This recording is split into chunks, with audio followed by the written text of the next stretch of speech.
Hey, we're the Sklar Brothers, Randy and Jason. Nope, stop it. What? And you're watching Comedy Matters. Stop it. Stop it. I just said my name. You're watching Comedy Matters. Comedy does matter. No, it doesn't. Yeah, it does.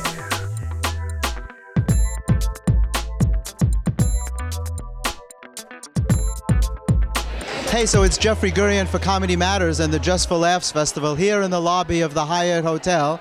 And I'm here with the Sklar Brothers. How are you guys? Great. Having a great time. I'm wonderful. And I'm actually proud of myself that I remembered you're Randy and you're Screwed it up. It's all right. It's okay. I screwed it up? Yeah. Yeah? I've been doing that for years. No, it's right fine. after. Yeah. We had come to expect it from you.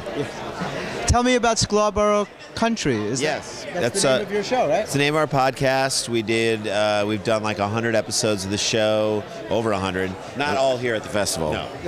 We've only done one here at the festival. We did 100 shows at the Sklarboro Country Festival, and this other stuff went around it. Yes. We did 100 episodes in 3 nights. It was fantastic. We did it here at the festival, and it was great. I mean, it was a small room, but filled with a really good crowd. And, when you come up here and you do stand-up, you're doing like your well-honed material that you've been working on for months or years.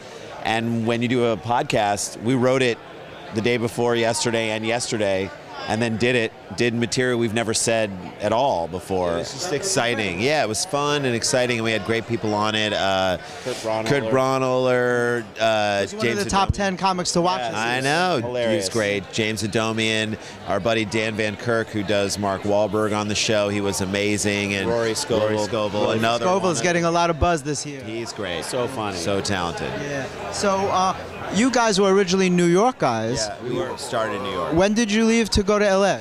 We left about 13 years ago. We were in New York for 5 years, and then... I was wondering why I haven't seen you. I know, I haven't been around.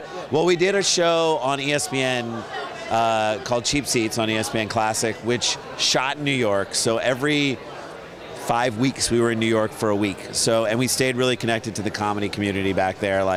That was when Eugene Merman's show Invite Them Up, and Bobby Tisdale was going on at Rafifi, and that was a really fun show to do, and Didn't you have something like Apartment 2B or something? 2F. That was in New York when we were there in 97. 97. And I think Rick Newman had something to do with that, didn't he? Rick Newman.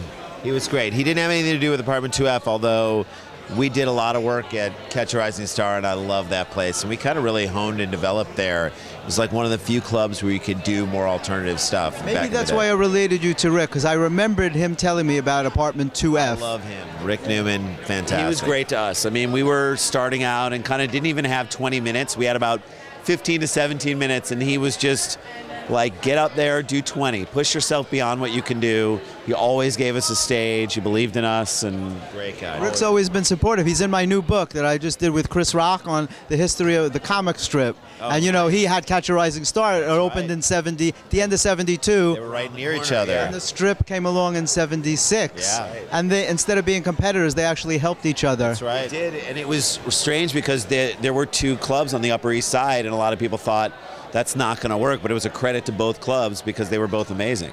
And so Richie Tinkin, the owner of the strip, got to tell Rick Newman during the interview that he was his idol and his inspiration. Oh, cool. And it was a very nice moment. That's awesome. Yeah. Rick, as a matter of fact, Rick just reopened the Triad. You know the Triad on West 72nd Street? They just did a whole remodeling of the thing. It's going to be a new space for comedy, music, all kinds of entertainment. Cool. So when you guys are in New York, maybe we'll do it there. You'll come by. I'd love to come by. I love it. Love him. So when did you start Sklarboro Country? We started Sklarboro Country 2 years ago. It's been going for a while. It's kind of born out of us doing Jim Rome's radio show. We guest host his show a bunch of times a year. And then we were like, you know what? I wish things would happen in the sports world or comedy world, or just stories would happen where we were like, I wish we had a voice to talk about this going on, but we're not really going out. And people on Twitter, we were just getting started on Twitter at the time, and people on Twitter were like, I wish you guys were guest hosting this week because this happened or that happened. And we were like, we should probably get involved and do something on a regular basis. And at that time, Chris Hardwick was starting podcasts, and Jimmy Pardo already had his podcast up.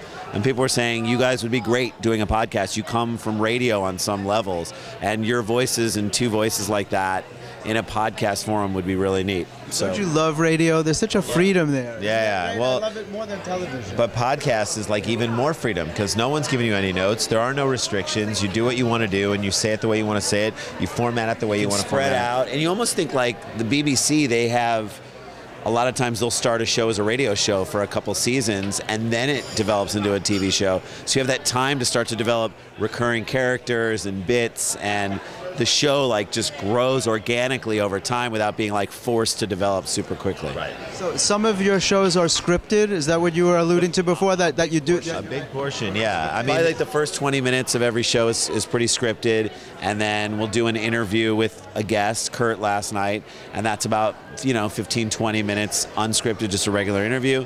Then we pick them back up with more scripted material where we sort of improvise with them based on some stories that happen. It's all topical in the world of sports, but you don't have to be a sports fan to like it. And then I was going to say that it's not only sports. No, it's not only sports. It's the way we describe it. It's sports for the comedy fan. Yeah. Oh, So, nice. Okay, that's yeah. cool. You found a niche. Yeah, a That's little so bit. important to find it something is. different. Agreed. Were you doing it before Mark Maron? No, he had been doing his a little. We had done his, I think, right around the time we were starting. Yeah, we were guests, and I mean that's been amazing for him, and he's got such a great podcast. And so ours is totally different, but in the same way, I feel like the podcast is almost the purest form of you, because you're not even like checking yourself against the reaction of a crowd. You're just sort of giving what you want to give. For us, it's cool to come see it live and do it live in front of a crowd because we don't know if a lot of it's going to get laughs. We don't know. We're just doing our material, and it's great. That felt validating. Are you shooting more tonight? No, we're I gonna. want to come and see. Oh, we're not doing any more tonight, but we're doing a couple of stand-up shows tonight. We did John Doerr's Funny as Hell show out here, and shot a sketch with him today. So it was great. It's been great. On a personal note, I'm just so glad that you guys met each other. I know. Because you look so much alike. We met on an audition. It really helped And you just felt- shape our career. Neither of us got it, and we're like, let's band together. Let's Yeah. do something. And since you guys, other parents have had twins that have gone into comedy. They're trying to copy I you know. guys. Well, I think you were the first twins, aren't you? No, I bet there were twins. There were before definitely us. twins before us. I'm sure of it. No, I don't mean the first twins in the world. I mean the first twins in comedy. Oh. I can't Well, think I of meant any first other twins in the twins. world. You I went think it first twins in the started world. with us. No, there were other twins before us in the probably world. were other- I think there were other twins in comedy. I'm Because sure. now there's like the Lucas brothers and the Stone twins, Yeah.